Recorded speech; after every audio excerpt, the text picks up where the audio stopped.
So, the situation in the Middle East is getting more and more complicated. It seems like the Israel-Hamas war could easily escalate into a regional conflict. Absolutely. It's a very delicate situation. The fact that Iran has been arming militias in the region for decades is a major factor in this potential escalation.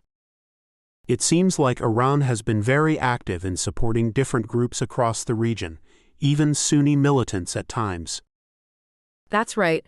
Iran sees itself as the defender of Shiite Muslims, but it has also been willing to work with Sunni groups when it serves its strategic interests. It's a complex web of alliances and rivalries. What about the Houthis in Yemen? They've been a major thorn in the side of the US and Saudi Arabia. The Houthis are a Shiite group that has been fighting a long war in Yemen. They've received significant support from Iran, including weapons and training.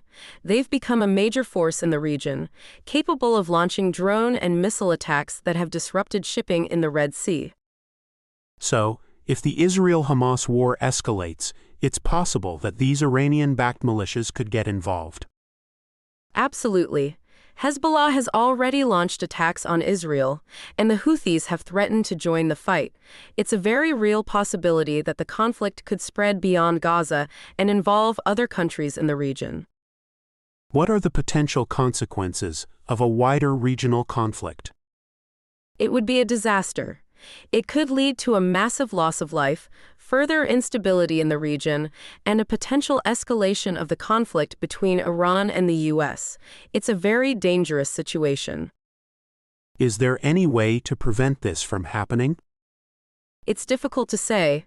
It would require a major diplomatic effort to de-escalate the situation and find a way to resolve the underlying conflicts, but it's a very challenging task.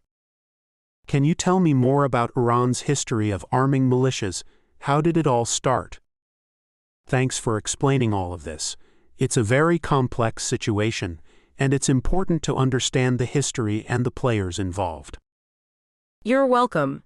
It's a very important issue, and it's something that we should all be paying attention to. It really began after the 1979 Islamic Revolution. Before that, the U.S. was Iran's main arms supplier. But after the revolution, those shipments stopped, and Iran's arsenal was significantly weakened by the war with Iraq in the 1980s. International sanctions also made it difficult for Iran to acquire new weapons. So, Iran turned to arming militias as a way to counter its adversaries? Exactly.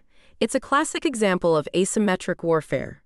Iran couldn't match the advanced weapons of Israel and the Gulf states, so it focused on building up these proxy forces. And Hezbollah in Lebanon was one of the first groups Iran supported? Yes, Hezbollah was formed in the 1980s during Israel's occupation of southern Lebanon. Iran provided them with weapons and training, and they became a powerful force in the region. What about the situation in Iraq? How did Iran get involved there? The U.S. invasion of Iraq in 2003 created a power vacuum that Iran quickly exploited. They supported various Shiite militias, including the Popular Mobilization Forces, which have grown into a significant political and military force.